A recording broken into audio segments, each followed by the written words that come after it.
गोरी सटलाया खटला से गल गईनी तोहर देखी सूरतिया फिसल गईनी। अब तो कमर के नीचे भी उतला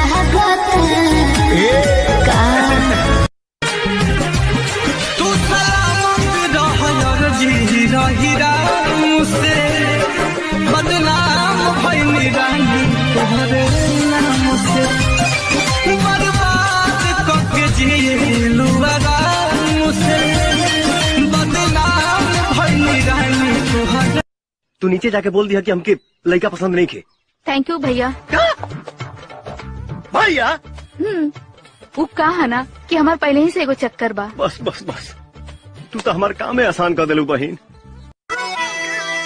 गाँव में होवे गाज खुड़का जुत्ती मड़कड़ाली पहरो छिड़ेगी बहुआ में तकरार जब मैं हवा की तरिया